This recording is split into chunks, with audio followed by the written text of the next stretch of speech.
come to order. It's another it's another episode of the Saturday Afternoon Movie Club. I'm Geoff, the guy who talks first. I'm here with Randall. What's up? Hey, buddy. Bjorn is not here, but we have a guest, and it is the Razz. What's up? It's Razzle Dangerously. What's up, dudes? I'm back. Hey, good to see you. Yeah, again. We're doing a full namesake episode today. The movie is I love Johnny it. Dangerously. No relation. Some relation. But first, we're going to talk about what we usually do at the beginning. The other stuff. The banter stuff. So we all watched Johnny Dangerously recently, but is there anything else we've seen? I've seen a couple things. Razz, what have you seen that wasn't this? I watched a movie last night on Netflix called Swapped, believe it or not. It's a new animated movie by Skydance, produced by John Lasseter, voiced by Michael B. Jordan, which was fun. It was like a kid's movie, but I wanted something that I could also sit on my phone and also enjoy. Little second screen. Just little second screen time, and it was fun. It was enjoyable. It was basically like it's a cool little world building, fantasy, animals, trying to kind of like Land Before Time-ish, only with two animals that swap places and they got to help each other out, like, standard. But it was fun.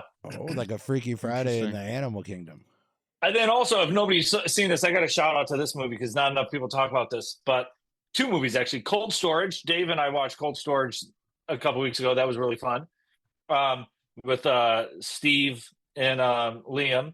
And Steve Harrington from Stranger Things, and then Liam Neeson. That was fun. And then this movie, I love this movie, and not enough people, it didn't do enough, but Have Fun, Good Luck, Don't Die, or whatever that title is. Dude, Good Luck, Have Fun, Don't Die. The movie fucking rips. Dude, not enough people talk about that movie, dude.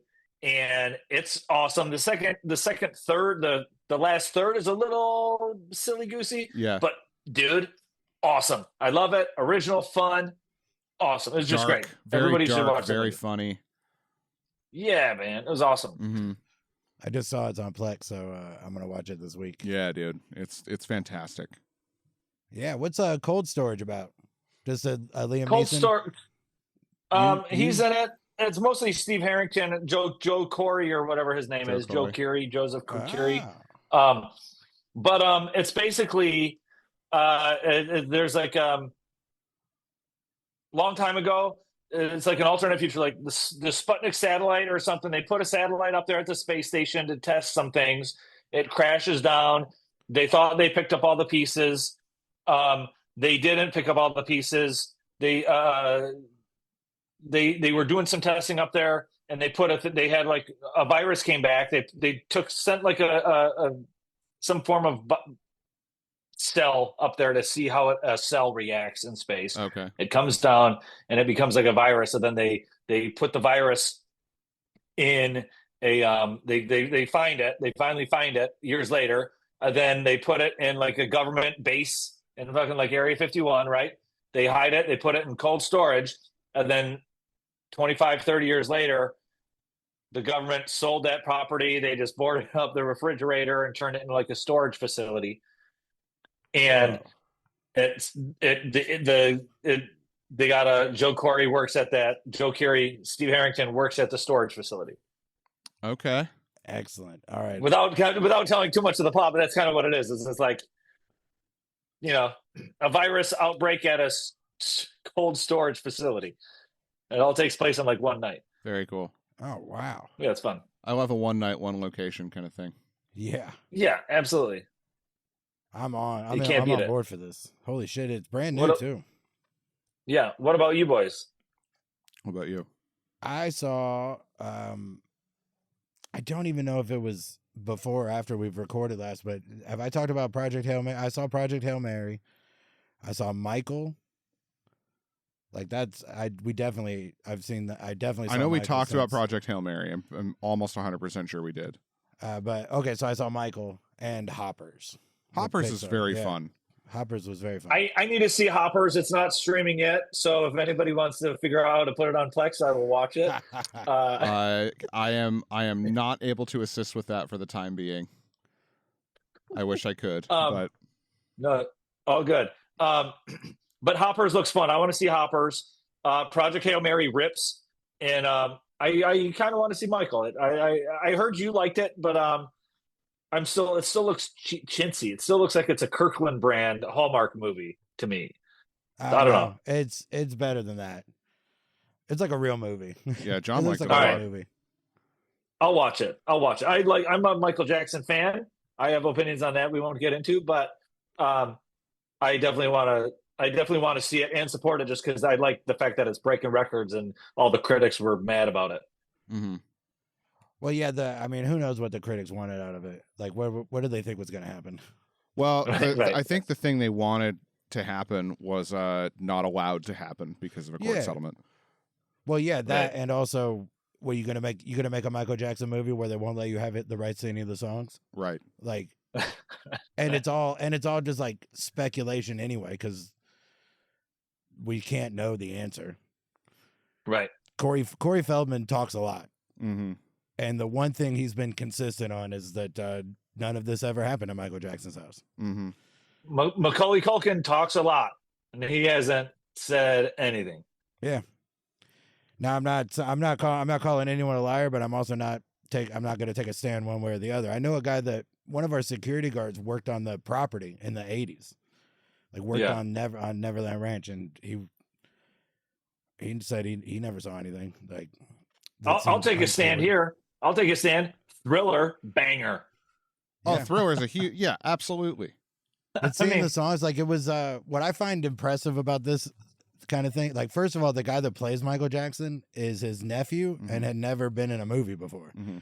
And he fucking holds it. Like, when he's on stage being Michael Jackson, it seems like he has that charisma, the watchability that, because they'll make movies about bands and then the actor just can't be the front man, like doesn't have that kind of. Looking at you, Bohemian Rhapsody. Yeah, but this guy has it. He's watchable. He draws you in. Yeah, that movie. Yeah. Yeah, Bohemian. I didn't like Bohemian Rhapsody, to be honest. Sucked. Dude, that movie garbage. Is god awful. It blows my mind. That movie got so much hype, and then the Elton John one didn't. And I like the Elton John one. Dude, the Elton John one is fantastic. It's so good. So good. Yeah, that movie is excellent. Every time music biopic comes up, the conversation always turns into like what are the best ones? And for me, there are two. Rocket Man is one, the other one is Ray. Those are like the truly excellent biopics. Solid. Yeah. Yep. And Rockstar is a great one too. Yeah, Weird Al. Oh, the Weird Al one is also good. The Mark Wahlberg Rockstar. Is that a real? It's not. It's based off of Judas Priest. It's based off Judas Priest. Stand up and shout, dude. Stand up and shout. But they couldn't. It must have been one where they couldn't get the rights. They couldn't get the rights or whatever. They just didn't want to tell. They changed. They had to change enough of it or whatever. Mm-hmm. But yeah, Ray's awesome. I mean, what was the Johnny Cash one? Walk Hard, Walk the Line was good too. I didn't see it, but when I was talking to my partner about it, he was saying that Walk the Line is kind of what kicked off this new formula of biopics of downtrodden musician meets their partner that will inevitably, the two of them will blow up to superstardom, meet with a record executive who doesn't believe in them but gives them a shot because of some wild hair they have. They blow up, the record executive gets fired, they meet with someone new who just wants their money, then they reject that person and end up on their own and live to be successful. And apparently Walk the Line was the first one to do that. It's funny how, like, I'd be curious. I haven't seen the Michael one, but I'm curious obviously he comes from tumultuous house and his dad was a POS and beat him and all that. But it is a funny thing how, like, there is like a formula to these biopics. And it's like, give me a Huey Lewis biopic or give me a biopic about someone who just happened to, there's like almost everything worked out great from the start. Like, they were talented. They got like I know there's famous artists like that it's happened, that didn't get hosed over. Where are those artists? Where are those biopics? I mean, that's why Rocket Man's so great, because there's the elements of that in the story, but then they also turn it into just like a jukebox musical. And it's like skip over all of the bullshit tumultuousness of it. They still have some of it, but for the most part, it's just a fun watch. I mean, look, that's at the end of the day, that's what we want. We want to watch them sing 3/4 of every hit. Right. You know? Right. Yeah. I don't know what other movies have that formula. I'd have to look up all of the musician biopics that have come out since Walk the Line. But Elvis kind of did. Elvis did. Hold on. Let me pull them up. The I mean, Bohemian. What about you, Rhapsody Randall? What have you did. watched lately? What have you watched lately? Other than Nothing fun. I watched The Untouchables. Okay. Which was fun. It was the first time I was kind of disappointed in a Brian De Palma movie. And I watched The Last Temptation of Christ. Okay. And that was, I don't know if I've ever seen that one. It's really good. It does a thing that I found out Martin Scorsese does, which is the first half is like kind of a drag and is just fine. And then you hit towards the second half of the second act, and it turns into like the best movie ever, and stays that way until the credits roll. Amazing.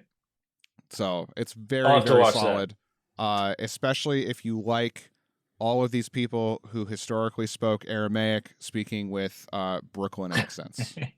I do. I mean, here's the deal: the people shit on Robin Hood, Prince of Thieves, and I'm a stan of it. So I will take any kind of accents that are mishmashy. Oh, sure. Yeah, I mean, I don't speak Aramaic, so it doesn't really bother me. Sure. I mean, it would be cool if the Romans had Italian accents, but yeah. I also don't care. Like watching Harvey Keitel as Judas was such a delight. Oh yeah. That's I'll have to check it out. It's one of those movies where it's like Lawrence of Arabia. Like I tried watching that the other day, and it's like some of those older movies that are renowned, that are feats. Like I feel like they're always like a long, and I got to be in a mood for this long kind of. They're big epics. Period drama. Yeah. Right. Which I like, but also it's like you got to be in a mood for it. Yeah. Sometimes I'm not in the mood for it. Sometimes I don't want to sit down for 3.5 hours and watch a movie about Jesus. Is that how long that is? Yeah. It's 2:45. Damn. I would argue. Yeah.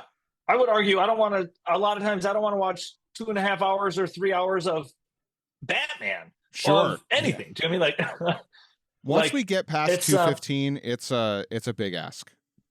Yeah. It's a big ask, man. It's a big ask. Here's a movie that you guys might know about that I didn't know about. And I've mentioned this before when I used to do things on here. I used to love Amazon because Amazon, they would do the old cover art, and you could, it looks like you're walking through a video store, and you can pick old movies. I don't know how I found out about this movie. It might have been maybe it was on one of your things, or it might have been on something else, but I ended up, it's called Stuntman. Oh, and it's an old 70s movie, and it's got Laurence Olivier in it, and then it's got some other people. It's got maybe one or two that but they're like character actors. Like Peter O'Toole's in it. That's who I mean, not Laurence Olivier. Peter O'Toole. Peter O'Toole is plays this director guy, and then it's about a stuntman who's on the run for the law. Then he happens to get hired as the stuntman on this film, and that's kind of the movie. It's one of those movies where it's like that's the movie. And then they kind of, it's kind of like meta, because like there's that, but then they also, a lot of it is like the scenes from the movie. So it's almost like you're watching two movies. Oh, cool. And it's a very interesting thing. It's a very interesting thing because it is like of that time where it's like from the 70s type of thing where it's kind of just slow and it's just a story. Like it's almost like, and then this happens and then this, but there's no real, like movies back then were just a whole different, they made them completely different. Like they would have long shots on people, without needing to cut and like pulled out. And that was the one where I'm like, oh yeah, this is an older one. Geoff might know about this one too. Cause he knows a lot of those older movies, but like, it's very reminiscent. It's very kind of, it's not like Blowout or, the other, what was another one similar to Blowout? Blowout was with the Conversation. Oh, The Conversation. Yeah, but then what was the one with the photos? Blowout was with audio. There's one with blow up. Okay. Blow up And blow out. There's two different ones, right? Kind of some like that genre almost, where it's just kind of like, I don't know. I think of those movies when I think of eerie old movies. Tension. Yeah, it's kind of just eerie tension, filmed weird, kind of like, but the stuntman. Yeah, I don't know how I found it or thought about it. It wasn't on the podcast. We were talking about the Fall Guy. Oh my just like God, the Fall Guy. We were just having a conversation about it and then found that movie. Or I might have been talking to Dave about the Fall Guy, and then he found the stuntman. And then I forgot about it till right now, so now I'm excited. I'll definitely watch that. Yeah. It's interesting. It's on Canopy or it's on Hoopla if you guys have the library cards. It's on there. Oh, okay. I think it's Canopy. on. Yeah. Is it not on Prime? I think it might be on Prime. I don't know.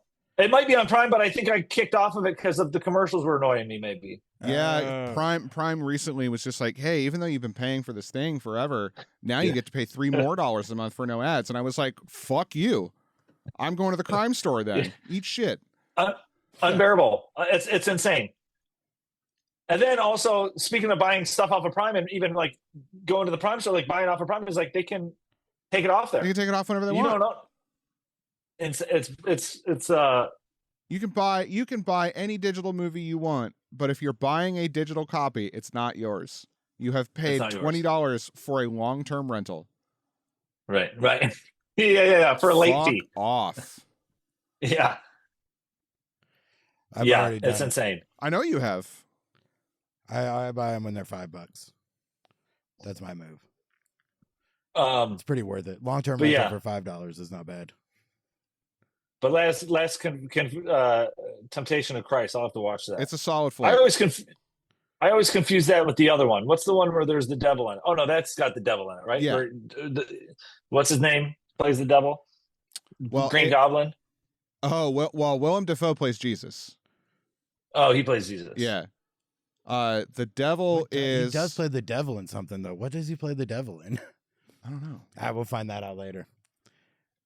But yeah, is the devil in Last Temptation of Christ? Technically, yeah, it's a disembodied voice that is over just a stream of fire. All right. Yeah. That's how I picture him. It's a solid portrayal for sure. Huh. It works. It works really well. I'm excited to check that out sometime. I remember when it came out, it was a big deal. Right, and that's because the way the movie wraps up is very controversial and contradictory to Christianity, but then the last 15 seconds of the movie happens and completely removes that. So it's like, okay, why are we mad? Like, this isn't. Well, I mean, the truth is everybody that was mad at it didn't see it. Yes. It's always been the case with these kind of movies, but it was like I was I was like 7 or whatever when it came out.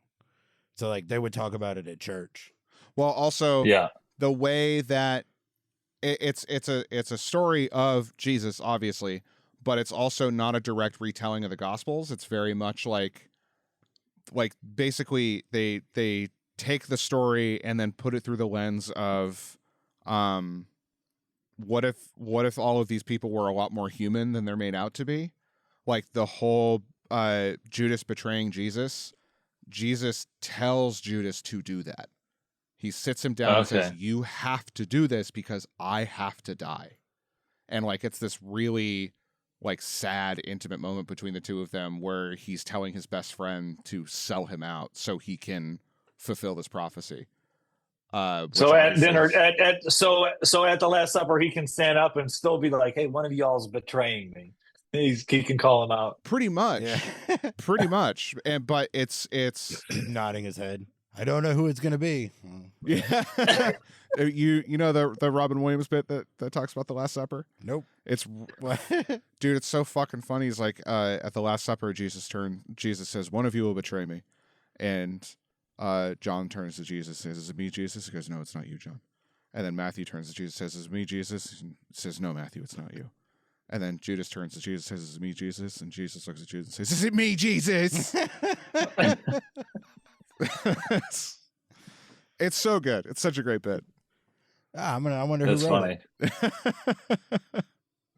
Eddie Izzard's got it. I used to have I had a short bit about the Last Supper, and it was mostly like the painting, and like it was like how Jesus is like this, and the whole idea of it was like Jesus is like this because he's like really all dudes? He's like upset that it's all dudes. That was something in that, like, Mary Magdalene plays a bigger role in the story in that movie, right? Kinda. I mean, she's not in it too terribly much. There's a scene where, like, Jesus goes to the brothel and sits in the brothel, and a bunch of dudes fuck her, and he's the very last one. And she gets mad at him for showing up, and she's like, "You gonna fuck me?" He goes, "No." Why would I? No. Why would I do that? And Christopher Walken plays Jesus. Yes, correct. Man, that'd be a better movie. It's right there. Walken plays Jesus. Willem Dafoe plays the devil. It's perfect. Everything's perfect. That fire voice. He can beat it. Oh yeah, whoever that is. We got Willem Dafoe now. You guys want to talk about Johnny Dangerously? Let's talk about Johnny Dangerously. Let's do it. All right, now my relationship to this movie is I saw it a long time ago, probably 35 years since I've seen it. Wow. But there is a small Johnny Dangerously poster in the dad pad in the Razz house. And I have seen it and been looking for this movie to stream basically for the last 14 years, 15 years, whatever, ever since I first met the Razz. And it wasn't until recently that it was somewhere I could. Right. For some reason, it's not available on any streaming service. Like, it's never streamed. I wonder if it has to do, I mean, it's obviously a rights thing. Has it ever, it might be does it have a Blu-ray? Yeah. Then I don't know why. Why wouldn't it? Because there's one song in it. Right. And it's a song written for the movie. It's a Weird Al does the theme song. The title song, yeah. So it's not, like, I don't know how you could lose the rights to the song that was written for your movie. So I can tell you this. The way that I came across it was from Movie Madness, and then that was transposed. Right. But then my drive went down, and I visited another source, and it had the logo of a streamer in the bottom right corner associated with, like, the big six that we used to have via cable. So I think it's been bouncing around those for a while, and they just haven't relinquished it to any of the cable cutting streamers. Well, that's fine, but there should still be a version I could buy. Like, that's what's confusing, is that there's not even, if it streams anywhere, why can't I buy it on iTunes? That's what confuses me. Yeah, yeah. But the movie is great. Like, this, having not seen it forever, where's this rank for you? Do you just like it, or is it like one of your favorite movies? No, I'll be honest. I haven't seen it in probably 30 years too. Or, I probably only seen it maybe twice or three times, and probably never in its front to start until this most recent time. The first time I saw this movie which was funny because I got the last name of it, but I'm a Michael Keaton fan, right? Mm-hmm. First time I remember seeing this movie was, I want to say, in Ohio. I want to say it was after an amusement park. So it was during summer sometime. It was on TV. My family had just gotten out of either like Cedar Point or Kings Island or somewhere. We were in the hotel, and it was on TV for some reason. And I remember the scene of, it was the scene of them driving and peeling off the wallpaper from the car. Oh yeah. And it was the goofiest, silliest thing. And I remember that. And then I was a kid, then years later in high school or whatever, it may have been on Comedy Central or something, or TBS or whatever. It was on Comedy Central. Then I may have seen it constantly. Right. So then that's when So then that's how I saw it more in like high school and things like that. And then I got that poster because, long story short, real quick, I just went by Razzle. Then Facebook makes you have a last name. And I'm like, okay, well, if I'm going to have a last name on Facebook just for Facebook, I'm a Michael Keaton fan. I might as well, let's go dangerously because it's funny and silly and whatever. I still only went by Razzle and comedy and all that. But then I had a podcast with my buddy Kyle, and he started introducing me as the full name. So I'm like, okay, well, I guess that's my full name now. It's not just, now I got to double down on the dangerously part. And then I was doing my buddy Josh McCouga, who's a comedian, or used to do comedy in LA. He had like a Tonight Show set in his house before a lot of video podcasts. We're talking 12 years ago. And his wife was making him do some cleaning out, and he gave me that Johnny Dangerously poster, and that's why we have it in our kitchen. So it's like when people say, "Oh, like you must love this movie," and say, it's funny. I just like the name of it better because it is the name Johnny is like such a. I used to have a joke where it's like the best way to make fun of somebody is just call them Johnny and whatever they're wearing, or whatever they're doing. It's just such a it just works for so many things. And but I do like young Michael Keaton. But I will say about this movie is it's great. It's funny. There's a lot of funny bits. There's a lot of bits that don't land. But I will say too is I almost think this movie is a better movie if they didn't try to make it a satire. Like I like if they made it like a Goodfellas straight up kind of just normal mob movie set in the 30s, like The Sting. Like if this was The Sting and they made it without, I think it would almost be a better, cooler movie if they tried to remove some of the satire, because some of the jokes were like, again, they didn't. I don't know. They were like, I don't know. What did you guys think about it? I mean, it was rapid fire jokes. Yeah, just so many gags, constant gags, and they're not always going to land. There was one I don't get because I think I'm too young for it, and it was the one where Danny DeVito gets charged by the bull, and then the newspaper says DA killed by advertisement. I have no idea what that completely went over my head. Right. Yeah, I didn't get that part. I got he was holding up the red and the bull comes out or whatever, but okay. Yeah. Great. I didn't get that one either. So that joke was for probably 4 people in the writer's room. Right. Yeah. Unless there was unless there was a deleted scene where it was like an ad. They were filming an ad for Bulls or something. I don't know. Well, I'm wondering if that was there was something in the 80s that involved bullfighting. And it was just a very, very year specific joke. Yeah, a where's the beef type commercial that didn't make it this far. Or in Scary Movie 2 when they have the Firestone joke from the Firestone recall. I don't know if you guys remember that at all. No. Yeah. I don't remember the recall or Scary Movie 2. There were some funny ones. There were a lot of funny bits. And one-liners, I can't even remember now, but it was there were a lot of funny dialogue jokes. Yeah. Oh, well, let's put it, here, I forgot. Let's put it in context. Let me tell you all about this movie. This movie came out December 21st, 1984. Now, the box office mojo for the weekend just shows that Ghostbusters 2 was 13th. Okay. And nothing else is on the list. So I'm going to read box office for December of 84. Okay. And this is pretty impressive. Beverly Hills Cop came out December 5th. And it was number 1 for all of December. Made a shitload of money. $78 million almost. Damn. 2010, the year we made contact, number 2. Number 3, City Heat. Number 4, Dune. Then number 5, Starman. Number 6, Pinocchio re-release. Okay. Number 7, The Cotton Club. Number 8, Protocol. Number 9, Mickey and Maude. And number 10, Johnny Dangerously. Number 11 is The Terminator. Stuck around for a minute. Yeah, it's been but Johnny Dangerously finished 10th for the month of December. Not bad because it only had 10 days to do it. Okay. Yeah, that's pretty solid then. Beverly Hills Cop ended up being the second highest grossing movie of 1985 because of this. Not these numbers don't count on it, but it made $180 million of its dollars was in 85. It's 1984 is one of those years. How many? It's wild to think about because 1984 has so many bangers. Mm-hmm. Of movies that also lasted a long time.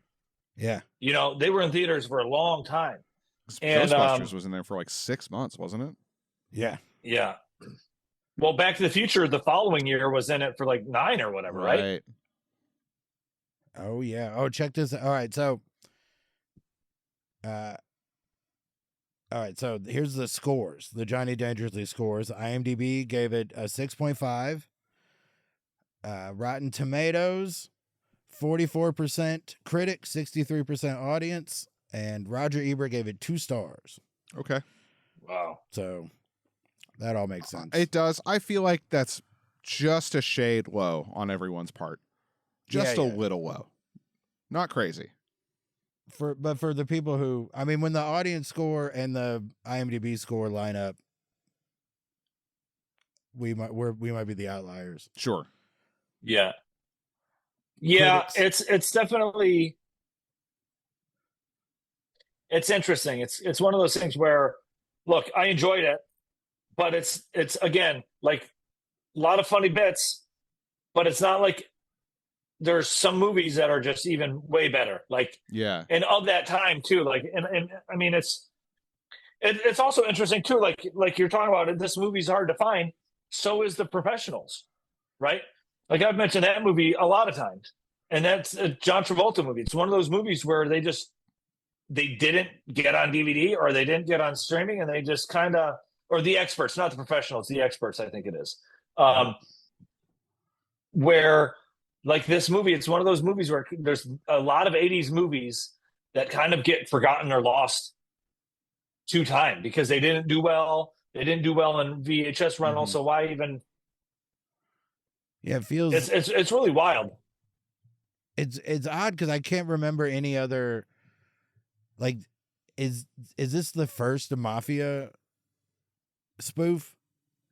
And then they didn't really do. Then they did another one in the '90s that was just called Mafia, I think, and that one was dog shit. And then they just haven't really done one again. Not like a big feature length one, at least. Well, but I mean, and rightfully so. Like, why would they? Like, there's not a surplus of Mafia movies. Also, in the '80s, the Mafia was still a thing. Like, it's still the thing now, but it's not like it was in the '70s and '80s, right?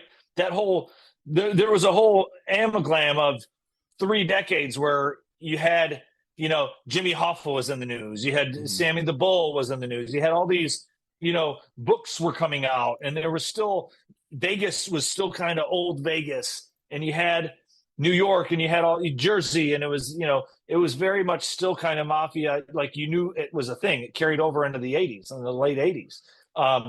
I knew about the Mafia. You know, I heard tales of it when I was in you know, middle school and things like that. But, like, when's the last Mafia movie they made that was just a normal Mafia movie too? Actually, I mean, you could call the Batman a Mafia movie. You could call the Penguin a Mafia show for sure. And then whatever the Scorsese was before Killers of the Flower Moon. Irishman. The Irishman. Well, that's all. That's the only reason I brought it up is Right. this came out, like, this is spoofing gangster movies from the '30s. Right. And Right. in the 40 years since this came out, we have Goodfellas and Casino and The Departed. We do, Yeah. but how much have those tropes changed? I mean, have you watched, Right. like, those movies are very different than the movies from the '30s. No, I know. I'm not saying the movies. I'm saying the tropes of the Mafia. Yeah, I mean, a lot. Like, because the '30s was like gentlemen tough guys. Mm-hmm. And Right. The '70s were the '70s and '80s, like those, like Goodfellas and The Departed and those movies. Those were just fucking, like, savages. Sure. So there is. I'm not saying that. I'm not mad. I'm not saying that that you wrote a bad script. I'm saying that it could be done again, and it's just odd that it hasn't. Because, like, this is the same year that Top Secret came out, and we've had so many spy spoofs since then. Sure. Yeah. Well, we've also have a spy movie every day. Yeah. There's also 2 spy movies every year. Spy movies are just James Bond. You know, there's also a lot more of those tropes, and even books. Like, there's more people know more about the spy genre and care more about the spy super spy hero drama than an anti-hero of a mob guy. Mm-hmm. Right? Like, even we have horror movies, and there hasn't been a good, like, they're finally making another scary movie, right? Parody movies and spoofs also don't do that well. Which, if I'm being honest, the new scary movie looks like dog shit, but yeah, 100%. But it looks fucking awful. but I may or may not go see it, just kind of because it's like they don't make spoof movies anymore. Curiosity more than anything else. I mean, but also they're making a comedy for the theater. That's worth seeing for sure. And to be fair to it, the trailer for Naked Gun also did not look great, and it was incredible. So it's really tough to have a good trailer for those kinds of movies when people on the internet make funny stuff in 60 seconds all day long. Like there's so many funnier spoofs. People on the internet, on TikTok and YouTube's, whether or not it's, millennials or Gen Zers making fun of stuff, they do such a, like, even like with SNL, people on the internet do stuff better than SNL 2 days after, like way more current and more faster and funnier than you can in a movie. Yeah. So it's so, right. Like, so of course a Naked Gun, because also Naked Gun's got to show some of the plot, right? They can't just show you the funny bits. Where it's like on the internet, people can make a funny reel on Instagram that parodies Sinners 2 days later, and it's funny. Yeah, and you don't need to know what They shouldn't. The problem with like a Naked Gun trailer is you have to show a little plot, but also if you show the funny stuff, you're like, have you guys seen the trailer for The Jerk? No. Steve Martin made a trailer for The Jerk, and it's him at a desk talking about The Jerk, so he doesn't give away any of the gags. But it's still a trailer for this movie that's coming out. Like, that's how you make a movie. That's how you make a trailer for The Naked Gun. Yeah, yeah. Right. Don't show any clips. Just have a guy talking, front facing. Especially Naked Gun, you can make it serious, make the office look drab and like a 80s cop captain TV set. Yeah. And you don't have to give anything away. The Jerk, like look up The Jerk one, because it's so goddamn funny. We'll find it when we're done. Okay. It's interesting because you're not wrong, because also the people going to see Lethal Weapon they're making it for a crowd. Yeah. Right? You're not going to get people who don't care about it to go see it based off of a comedy trailer. Yeah. They'll go see it because of word of mouth, right? The people who are going to go see it are the Lonely Island fans, or the fans who grew up with the originals, or the people who like comedies. So if you had some form of a satire, you could make a comedy trailer, but don't show, like Geoff said, like have Liam Neeson doing something completely else and just be like, hey, come see my movie. Yeah. Or whatever. Yeah, that real gravelly, the gravitas in his voice, and just a voiceover of clips from other Liam Neeson movies. Yeah. This one's not like those. Yeah. Yeah. And then a picture of him in the skirt with the big lollipop, and then that's it. Yeah. And the title card comes up, and you go, yeah, you're right. That isn't going to be like the other ones. Yeah, yeah. It's all good. We just fixed Hollywood. Spoof movies are interesting. They here's something about this movie, Johnny Dangerously, December of '84. So it's still '84. Same year that Gremlins and Temple of Doom came out. Johnny Dangerously is the 6th movie to be rated PG-13. Really? So whenever they push for that PG-13, they got that shit done so fast that within 6 months of Gremlins and Temple of Doom coming out, the 6th movie with that rating was released. Well, Red Dawn was number 1, wasn't it? Yeah, Red Dawn was number 1. So that would have come out shortly after Temple. Yeah, it had to, like, that was in the summer, months before. Was Temple R or PG? Temple was PG. God damn. I have this theory about Temple of Doom for why it's PG is why it's why they make it a prequel to Raiders. Because the only thing mentioned is just the word, like the year. The year comes up at the beginning, and nothing else is mentioned, and nothing else about what's going on needs it to be 1935 instead of 1938. But I think my belief, and I don't know how to verify it or whatever, might seem dumb or whatever, but I like thinking that they made that movie, and it's scary, and a lot of like fucked up stuff happens in it. And I bet putting it as a prequel to Raiders changes it from like actual like terror to peril. Oh. Like, you said it before Raiders, then you can watch this whole movie knowing no matter how scary it gets, Indiana Jones is not going to die. Interesting. So it just creates peril, like it's almost like a cartoon. Like he's gonna survive. Right. And it cuts down on what, like, it makes it a little easier to be PG instead of R, because they're pulling people's hearts out and stuff. Mm-hmm. And Gremlins, I don't know what. The fact that that kitchen scene, and then you never see the mom again, Jesus Christ. She just, she doesn't even know they're there. She thinks the husband bought one thing and they got rid of it, and now a dozen of them are the scary versions, and she just, it's a bloodbath in the kitchen. And that's the last time you see the mom. She kills a fucking dozen of these motherfuckers. We'll see with what blenders. Happens in Gremlins 3. Oh, they're gonna retcon. They're gonna fuck it up. They're gonna bring her back she's in the Jeep with the headband. She's Sarah Connor, but it's the Gremlin Sarah Connor. Also, she's 75 years old. Right. Also, there's only one. Do you guys know who said "fuck" in this movie? Yes. Oh fuck! I was paying attention to it. Oh, I was paying attention to it. I can't believe you can't, because you're thinking way too hard for the answer to be the parrot. That's right. Is that what the parrot said? Fuck. The parrot calls the guy a fuckwad. I didn't even notice that. He sure does. It's great. It's great. I mean, this era of Michael Keaton was short-lived but impressive. The manic comedy Michael Keaton guy. Yeah. Night Shift, Mr. Mom, Gung Ho, this thing. And I think the last time we really see it is Batman.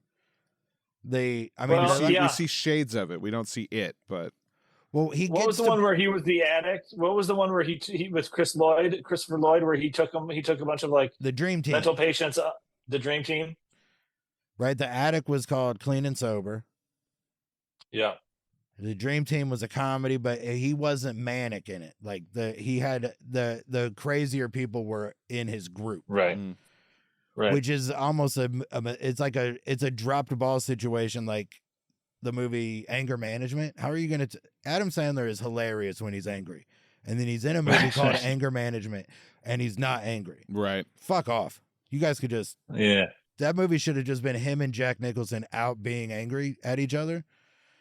But nope, it was a waste of all of our time. But Dream Team did the same thing, like made Michael Keaton be the stablest, the most stable character of the group.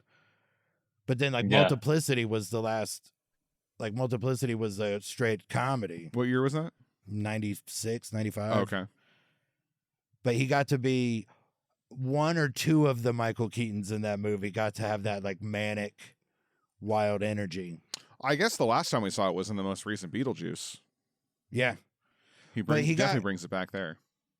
There's always that possibility, which is why he's great. Like that movie, there's a movie called Desperate Measures where he's the bad guy and Andy Garcia, he's like a match for Andy Garcia's a cop of some kind, and Michael Keaton is a bone marrow match for Garcia's dying kid. But Keaton's he's like a murderer, death row or whatever, and he escapes. But even when he's being like the villain guy, that he still can grab that manic. Yeah, I like it. But the comedy, when it kind of feels, there's something about the later versions of Michael Keaton where he turns it on because he knows, oh, this is what people like. And then the early versions of I am in a movie, but I don't know if I am a movie guy yet. Like that panic of, how do I stay an actor? Yeah. It works for him, though. Yeah. It works really well. And it wasn't manic, but like the other guys, he was really funny in the other guys. Yeah, he's very funny. There's, and again, little touches, little hints of it here and there. Right. You know, when he's... You mentioned... Go ahead. Go ahead. Beetlejuice. Yeah, you mentioned Beetlejuice. Uh-huh. What did we think of that? Because I did not like that movie. I thought Michael Keaton was underutilized. I thought he was talking out of he was like had a stroke the whole time. He was relying on this instead of that Showtime. Instead of that, Michael Keaton, he did the weird voice instead of being the manic version that was the best part of the Beetlejuice, I think. What do you think? It's like Yoda from episode 3 to episode 5, where it's 22 years later, but man, he aged, like all of his aging happened. Yeah. So Beetlejuice is in a million years old in the first one, but the 30 years between then and now really took it out of him. Yeah. It's almost like, it's weird to say underused, because he's in this one so much more that it almost feels like if they had pulled that back a little bit and had a similar format to the first one, it might have played a little better. But in a general sense, I like it because I like hanging out with Beetlejuice. Yeah, that's the same for me. I'm not gonna I can't think critically about it. Yeah. I like being in that world. I really like the aesthetic of it. I thought that it suffered tremendously by not having Otho. And I think that because Catherine O'Hara didn't have Otho to bounce off of, that we lost a lot of what made the first one great. And Michael Keaton did pull back considerably, which is not his fault. That's the material he was given. But they didn't even try to replace Otho. No, like they really didn't. And Glenn Shaddix. There it is, Glenn Shaddix. But she had a job. Like, her situation was similar enough to the first one that she should have an assistant type around, right? Who could be that? It could be Otho's kid. Yeah. And how many people do we know that, like, personally, that could have nailed it? Dude, Guy Branum. Put Guy Branum in that role. He would have fucking crushed. Yeah. You know? And that's the big reason that I think this new one suffered. But again, that felt like much more of a return to the things that I like about Tim Burton. So I was willing 100%. to overlook a lot of the problems that it had, because it felt nice being there again. Yeah, that's it. I missed that Tim Burton. I missed that world building, goofy, gothic, whatever. Yeah. You know, I do miss that. I wish he would get more, but he's also old. And again, I guess it's all comes down to the money, right? Like, he doesn't deliver bangers like he used to. So those movies are expensive to make them look cool and good. I do like I like how the effects, I did like how a lot of the effects were practical. Yeah. And like, were very, it matched. It matched pretty well. There was some Danny DeVito and like good stuff. Like, there was a lot about it to like. There was a ton of it to like. I think that everything I liked everything about it but the story. Right. Is really what it came down to. I loved looking at all of it. But past that, it wasn't super appealing. I loved what they did with Jeffrey Jones's character. I think making him just a bitten in half corpse was exactly the move.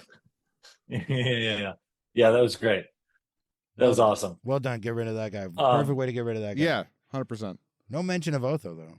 Yeah, again, like, that's just a very big disservice to the memory of Glenn Shaddix, and then the possibility of just having that kind of great character back. But oh well. I think it suffered from a severe lack of Dick Cavett. That's my big complaint. Not enough Cavett or Goulet. No Goulet. I'm just out, man. You can't replace Goulet. I will say, like, now that I'm talking about it, there's more things that I remember about it, because I saw it in the theater and I'm like, it could have been like two different movies. Mm-hmm. Like the whole detective thing, give me that, have that be a different movie. There's, now that I'm remembering, like, there was a whole detective storyline, a whole like murder storyline. Have his wife be a different scene. It could have been two or three different great Beetlejuice movies. Yeah. I think they were trying to do a lot story wise. Yeah, that's true. I agree. And they don't, like, it's kind of the miss of, like, now that we're thinking about it, the first one benefits from having, because when you think about it, like, I've seen Beetlejuice so many times, but all I can remember are specific scenes. Yeah. There's there's just the thing, and this new one has a few of those. They're not as indelible, but they're also 3 years old and not 40. Right. But when they run them off or whatever, like the first one, when you really get down to it, what the fuck? Who cares? It's the guy, the songs, it's all just the moments, the this to that to that. Right. And maybe this one has some more, and I should watch it again. I mean, I will inevitably watch it 2 or 3 more times while I'm alive. But it's like we've talked about the Gray Man, how the Gray Man as a whole, if you look at the whole thing, but if you look at it as it's just like a greatest hits of here's 7 fights or whatever, and you're like, that's it's like a super cut of good, cool fights. Yeah. And that's how I watch it, because whatever I fill in, all the stuff that they fuck up in the story or whatever, is all locked in because of the book. Like I already read the books, I'm familiar with that, so I just paper over it and just watch the super cut of fights. Yeah, and like this is a movie where I would probably have that same approach. Like if I watch this movie 20 more times, I'm just going to be waiting for the bits that I like. I'm going to be waiting for all of the fucking journalists to rush over to the phone booth and throw the lady out over their shoulders, because that's so fucking funny. How many times an 80-year-old makes a reference to being a prostitute? Yes. Right. Dom DeLuise is in it for a second. Yeah. Like, this is why this movie played so well on Comedy Central and so often, because it didn't matter. Right. You just pop in whenever you want to catch a few great jokes. Right. And like leave. your introduction to it was 2/3 of the way through. Right. It's the gun part when he's building the gun and he just throws it and it just falls apart. Yeah, it's great. It's so or like that when he's walking with the priest and the priest is just saying like ante-meridian, post-meridian. And he's just Santo Dominican. Yeah, it's so valedictorian. Yeah. Lots of good gags. Decent story. A shocking turn of events in that Piscopo is good in this. Mm-hmm. So he must just be an asshole. Like he's not in a lot of movies before. He's on Saturday Night Live. Right. He's in this and he's really good in it. Uh-huh. And the fact that this didn't go into anything else is kind of bizarre. Yeah, it is interesting how I mean, maybe there are a couple other sleeper. Maybe there are a couple other movies he did that didn't put him on the map. Whereas like this one, Michael Keaton also, he had Beetlejuice, and then he had a few others because he was already kind of coming up and he was the star of this movie. But Joe Piscopo, he had Saturday Night Live, and then he had wasn't Joe in a movie with Jay Leno or someone where he's like a cop or something like that? No, it's not Jay Leno, but it's was it Treat Williams or something? It's Treat Williams, or like Dead Heat or something. Dead Cop, something like that. Where one of them is like a dead cop or something. Yeah, or like a zombie cop or something like that. Yeah, I know what you're talking about. I think, but so like, also the '80s had a lot of those weird movies that any number of the movie, like he could have been in 5 movies, and any number of them had the math to become a huge hit in the '80s. Like how many, but they all didn't work out. And then he didn't get but he also could have been, like you said, an asshole, and that's why he only was in X amount of movies. They didn't keep hiring him, Yeah, because it's not it's not that the movies failed or whatever. Because like somebody like Bruce Campbell, his movies weren't huge hits. Right. He still was in 3 a year forever. Right. The directors kept working with him. Yeah, there's no Maniac Cop trilogy in Piscopo's filmography. Mm-hmm. It's not even a low budget version of, like, it's not like he didn't make this, but he made this. It just doesn't seem, whatever level he landed at was even lower than that, and it should be right. Because especially at that time, and even nowadays it happens, right? You work with the director and you're cool, they're going to figure out how to put you in all their other movies. Yeah. How many directors do that? Yeah. And he clearly, he clearly didn't have that. Like my favorite directors have their go-tos. Yeah. Every time. Yeah. I mean, even Sandler, like he puts all his friends in movies. Like if you rub Sandler, if you somehow figure out how to not become friends with Sandler, you're fucking up your career just by being a dick. Like, right. Scorsese does it. Like, it's an interesting. Which that says Chalamet. That says a lot about how good of a hang Rob Schneider must be. Right. Like, holy shit, he must be fun to hang out with. No, it's what it says is that Rob Schneider knows this place. Oh, that's also, fair enough. Because whenever one of us is around Rob Schneider, he's a prick, which means Rob Schneider is a prick. Okay, fair enough. So when he's loose, he treats people badly. And when he's around Sandler, he's probably deferential and nice and kind to everybody because he's just pretending in front of Sandler. Fair enough. Yeah. Because he's not. He knows how to turn it on or not. He knows how to be cool to people and that can benefit him or whatever.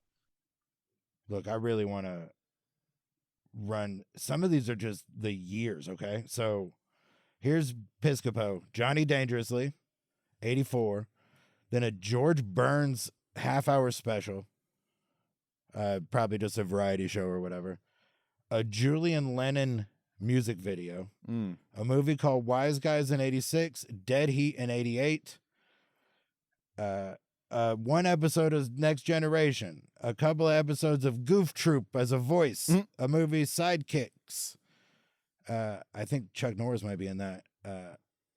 He's a voice on one episode of Batman the Animated Series. Okay. And then it's just 85, it goes 95, 2 and 95, 1, the last thing he was in was 2018. The 2000s, it goes, he's in something in 2000, 2001, 2006, 2009, 2013, 2018. It sounds like he does stuff when he needs cash. It sounds like he says yes whenever he can, because if you look at this list, it's not like that episode of Law and Order Special Victims Unit wasn't going to cover his rent. That's fair. He just doesn't do. Nobody wanted to work with him. Mm-hmm.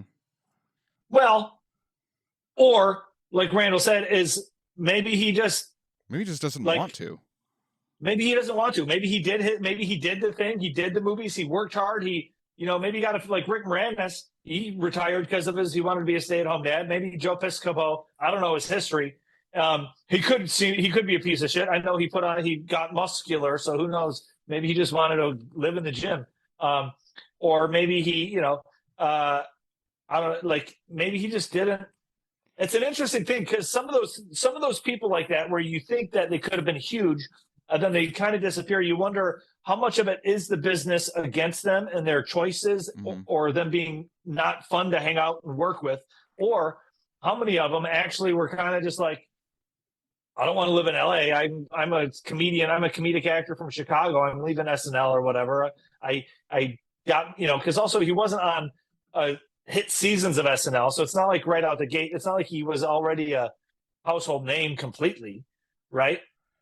No, but because he was on SNL for what, 3 years or something like that? He was on the same seasons as Eddie Murphy.